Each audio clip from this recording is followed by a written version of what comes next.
Assalamualaikum warahmatullahi wabarakatuh. Perkenalkan, nama saya Muhammad Anas Faizun, NPM 233110006, dan rekan saya. Perkenalkan, nama saya Putri Violina, NPM 23311010. Perkenalkan, nama saya Faizal Fajar dengan NPM 23311001. Nah, di sini kami bertiga akan menjelaskan hasil presentasi dari kemarin yang sudah kita diskusikan di kelas. Baik, untuk pertama kalinya saya akan membuka dulu. Di sini saya akan menjelaskan yang mana ini bertema tentang aspek manajemen bisnis. Untuk pertama kali kita akan membahas latar belakang. Yang mana latar belakang ini adalah manajemen bisnis adalah kegiatan yang berkaitan dengan penetapan tujuan, mengidentifikasi masalah dan peluang, serta mengevaluasi manfaat. Yang mana banyak orang memanfaatkan aspek manajemen sebagai langkah awal dalam memulai bisnis. Adapun beberapa faktor yang perlu dipertimbangkan, yaitu untuk pertama kita akan membahas tentang kesadaran budaya yang meliputi pemahaman dan penghormatan terhadap perbedaan budaya. Masalah hubungan internasional sebagian besar merupakan masalah kebudayaan, seperti halnya kita berinteraksi dengan sesama manusia. Untuk berinteraksi dengan negara lain, kita memerlukan pemahaman kebudayaan sehingga proses persahabatan atau kerjasama dapat berlangsung mulus. Pemahaman kebudayaan ini sendiri sebetulnya dapat terlihat dalam kebiasaan-kebiasaan protokoler atau tata cara yang diatur dalam pertemuan-pertemuan. Misalnya bahasa-bahasa protokoler negosiasi, di mana tata cara menghormati, memberi salam, mengutarakan pendapat, bertanya, mengajukan usul diatur dan dipadu sedemikian rupa. Jadi untuk kesadaran budaya ini sangat penting ketika kita menjalankan suatu bisnis atau usaha. Karena dengan adanya ini kita bisa saling memahami antara negara, dan kita sebagai penjual bisa memahami negara mana yang kita tuju dan metode apa yang kita pakai. Kemudian kedua, riset pasar. Nah, untuk riset pasar ini sangat penting untuk suatu perusahaan atau suatu bisnis, yang mana di dalamnya melakukan penelitian yang komprehensif guna menyesuaikan produk dan layanan dengan permintaan lokal di pasar yang baru. Sebelum kita melanjuti, apa sih riset pasar itu? Jadi riset pasar itu merupakan pengumpulan informasi tentang target pasar dan pelanggan bisnis untuk memverifikasi keberhasilan produk. Nah, jadi tujuannya dari riset pasar ini bisa diartikan untuk kita sebagai penjual memahami apa yang kita tuju, bahan-bahan apa yang diperlukan oleh para konsumen, dan berapa sih target yang mau kita capai. Fungsi dari riset pasar itu terdiri dari evaluasi strategi pemasaran mengenai konsumen sebagai perencanaan bisnis dan pemantauan bisnis. Nah, tujuan dari riset pasar itu yang pertama, menganalisis pasar. Kemudian kedua, menganalisis tanggapan pasar terhadap pasar. Kemudian ketiga, menganalisis efektivitas promosi. Kemudian yang terakhir, menyusun strategi. Tak lupa di sini juga ada jenis-jenis riset pasar. Ternyata untuk melakukan riset pasar, biasanya perusahaan tidak hanya akan melakukan satu jenis riset pasar saja untuk mengetahui perilaku calon konsumennya. Dalam bidang pemasaran, jenis riset pasar terbagi menjadi dua, yaitu riset pasar primer dan riset pasar sekunder. Untuk riset pasar primer adalah sebuah proses analisis dengan menggunakan pihak ketiga atau konsumen sebagai sumber dayanya, sehingga riset ini akan langsung berasal dari konsumen sebuah perusahaan, dan data yang dikumpulkan akan berupa data kualitatif dan data kuantitatif. Kemudian ada beberapa jenis-jenis riset pasar primer, yaitu yang pertama wawancara, kemudian fokus group, kemudian penelitian etnografi, kemudian kuesioner, dan yang terakhir campaign research. Kemudian yang selanjutnya di sini saya akan menjelaskan riset pasar sekunder. Riset pasar sekunder adalah data yang telah disusun, diatur, dan siap untuk kita manfaatkan demi mencapai tujuan dari riset pasar kita, baik itu laporan bisnis atau usaha kita sebelumnya. Studi oleh badan resmi pemerintah Asosiasi Perdagangan atau Bisnis Kompetitif. Nah, di sini ada jenis-jenis riset pasar sekunder, yaitu yang pertama sumber publik, sumber komersial, dan institusi pendidikan. Contoh riset pasar.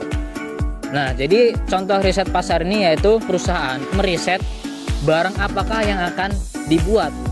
Sebelum membuat suatu barang, maka dia memerlukan riset. Contohnya sebagai mie instan. Sekarang ada mie instan versi jumbo. Kenapa sih mie instan ini ada varian jumbo?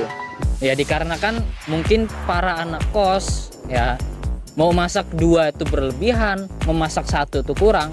Jadi perusahaan Indomie sendiri itu berinisiatif untuk memiliki varian yang jumbo. Nah, ini termasuk bagian dari riset pasar dan akhirnya sampai sekarang itu bisa berguna untuk kedepannya. Baik, mungkin itu saja. Selanjutnya akan dilanjutkan oleh partner saya. Baik, di sini saya akan melanjutkan penjelasan dari rekan saya. Ketiga yaitu kepatuhan hukum dan peraturan. Memastikan kepatuhan terhadap hukum dan peraturan internasional untuk menghindari masalah hukum. Hukum bisnis dapat dipahami sebagai hukum yang mengatur kegiatan ekonomi. Kegiatan tersebut berupa perdagangan, jasa, dan keuangan yang terus-menerus dilakukan untuk mendapatkan keuntungan. Hukum bisnis adalah peraturan yang dikeluarkan oleh pemerintah untuk mengatur perdagangan dalam kegiatan ekonomi guna mewujudkan keamanan dan ketertiban perekonomian. Di Indonesia, pelanggaran aturan hukum di area bisnis ini dikenakan sanksi berat. Sumber hukum bisnis yang berkaitan dengan dasar terbentuknya hukum bisnis yaitu asas kontrak dan asas kebebasan berkontrak. Nah, asas kontrak adalah apa yang dilakukan oleh para pihak agar masing-masing pihak memenuhi kontrak. Dan asas kebebasan kontrak adalah yang menurutnya para penyelenggara dapat membuat dan memutuskan sendiri isi dari kontrak yang telah disepakati. Nah, bagaimana jika tidak patuh dalam bisnis hukum? Ketidakpatuhan terhadap peraturan dapat menimbulkan dampak negatif yang signifikan bagi perusahaan, termasuk reputasi yang rusak, sanksi hukum, kerugian finansial, dan bahkan penghentian operasional. Keempat, manajemen rantai pasokan. Merampingkan rantai pasokan lintas batas untuk operasi yang efisien dan pengiriman tepat waktu. Manajemen rantai pasokan atau biasa disebut juga supply chain management merupakan penanganan seluruh aliran dalam produksi barang dan jasa, mulai dari komponen mentah sampai pengiriman produk akhir yang siap pakai ke konsumen. Elemen dalam manajemen rantai pasokan yaitu integritas, pembelian, operasi, distribusi. Cara kerja manajemen rantai pasokan. Hal ini dilakukan dengan menjaga kontrol yang lebih ketat atas persediaan internal, produksi internal, distribusi, penjualan, serta persediaan vendor perusahaan. Contoh dalam manajemen rantai pasokan yaitu Amazon dan platform e-commerce. Setelah melampaui Walmart sebagai perusahaan retail terbesar dunia dalam beberapa dekade terakhir, konsep online big box yang diusung oleh Amazon adalah contoh sempurna dari manajemen rantai pasokan yang unik. Sebagai e-commerce, Amazon melampaui toko retail dengan mengirimkan langsung produk dari gudang mereka ke rumah pelanggan. Inovasi rantai pasokan yang diciptakan oleh Amazon adalah dengan menjadikan proses pengiriman produk sebagai bagian terakhir dari rantai pasokan mereka. Saat ini, banyak perusahaan di berbagai belahan dunia yang meniru sistem rantai pasokan mereka. Dampak krisis supply chain terhadap sebuah bisnis, contohnya sebuah rantai restoran cepat saji mengalami krisis pasokan dan bahan makanan pokok mereka, seperti daging dan sayuran, karena pembatasan logistik yang ketat selama situasi krisis kesehatan global. Restoran ini mengalami penurunan drastis dalam pasokan bahan makanan, mengakibatkan beberapa menu tidak tersedia dan perlu dilakukan perubahan menu sementara. Selain itu, harga bahan makanan yang tersedia melonjak karena keterbatasan pasokan. Ini mengurangi keuntungan restoran, merusak pengalaman pelanggan, dan mengharuskan restoran mengambil langkah-langkah kreatif untuk menjaga kualitas makanan dan pelayanan. Baik, materi selanjutnya akan dijelaskan oleh rekan saya yaitu Fajar. Kepada Fajar kami persilahkan. Di sini saya akan menjelaskan membangun lintas budaya. Membangun lintas budaya bisa dikaitkan dengan berkolaborasi. Adapun berkolaborasi adalah proses individu atau kelompok yang bekerja sama untuk mencapai tujuan bersama atau menyelesaikan tugas bersama. Kolaborasi kerja adalah partisipasi aktif, kerjasama dan kontribusi timbal balik dari individu dengan keterampilan, pengetahuan, dan perspektif berbeda untuk mencapai tujuan bersama. Manfaat dari kolaborasi ini dengan mengedepankan budaya kolaborasi yang kuat di dalam tim, kolaborasi akan menghasilkan beragam manfaat yang ujung-ujungnya mendorong pertumbuhan bisnis yang positif. Di antaranya peningkatan kreativitas dan inovasi, pemecahan masalah dengan lebih baik, dan meningkatkan produktivitas dan efisiensi, membangun budaya kerja yang positif, pembelajaran dan pengembangan keterampilan. Cara meningkatkan kolaborasi tim: 1. Analisa, 2. Buat visi bersama, 3. Saling komunikasi, 4. Gunakan alat yang tepat, 5. Have fun. 6. Kemampuan beradaptasi dan fleksibilitas, merangkul pendekatan yang lincah untuk mengadaptasi strategi bisnis berdasarkan kebutuhan dan perubahan yang spesifik. Adaptasi bisnis atau adaptasi model bisnis adalah serangkaian keputusan yang berhubungan dengan strategi pasar. Bisnis paling sukses ketika mereka mampu melakukan hal berikut: 1. Mengevaluasi strategi dan produk pesaing mereka. 2. Melakukan penelitian eksplorasi untuk mengidentifikasi tantangan potensial. Memanfaatkan berbagai sumber daya. Uji adaptasi produk baru tanpa takut gagal. Memanfaatkan teknologi, lingkungan, virtual, dan komunitas online. Berkolaborasi dengan karyawan. Strategi adaptasi bisnis ini untuk menunjukkan ketahanan dalam menghadapi ketidakpastian dan mempersiapkan diri untuk tantangan masa depan.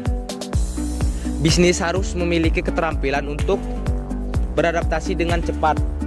Menjelajahi strategi adaptasi bisnis ini baru dapat membantu perusahaan Anda tetap relevan dan mempertahankan keunggulan pasar dalam pesaing. Mengapa fleksibilitas strategi diperlukan? Fleksibilitas strategi dapat dipandang sebagai potensi yang dibutuhkan oleh perusahaan dalam mencapai keberhasilan kinerja. Pengaruh fleksibilitas strategi terhadap kinerja perusahaan dapat berupa meningkatnya profitabilitas dan penjualan serta modal usaha perusahaan. Bagaimana perusahaan bisa fleksibel? Agar fleksibel, perusahaan mengembangkan kapasitas belajar.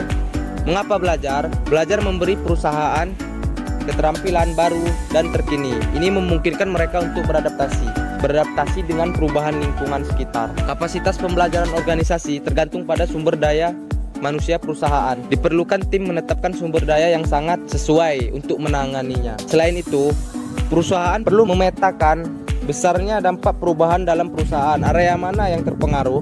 Seberapa signifikan pengaruh yang terhadap perusahaan. Dengan begitu, perusahaan tidak merespon berlebihan dan menghasilkan sumber daya hanya untuk masalah kecil. Kami akan memberikan kesimpulan dari hasil materi yang telah kami sampaikan tadi, bahwa dalam konteks interaksi internasional dan bisnis global terdapat beberapa aspek yang sangat penting untuk didalami suatu perusahaan. Yang pertama, itu suatu perusahaan harus bisa memiliki kesadaran budaya. Ini menjadi dasar penting untuk memahami dan menghormati perbedaan budaya dalam interaksi internasional. Kemudian ini juga membantu hubungan yang lebih baik dan menghindari konflik yang mungkin timbul akibat ketidakpahaman budaya. Kedua, penting adanya riset pasar. Tiga, kepatuhan hukum dan peraturan internasional. Kemudian yang keempat, manajemen rantai pasokan yang efisiensi. Kemudian yang kelima, membangun tim lintas budaya. Kemudian yang terakhir, kemampuan beradaptasi atau fleksibilitas suatu perusahaan terhadap orang lain. Oke, mungkin itu saja. Kurang lebihnya kami mohon maaf yang sebesar-besarnya. Assalamualaikum warahmatullahi wabarakatuh.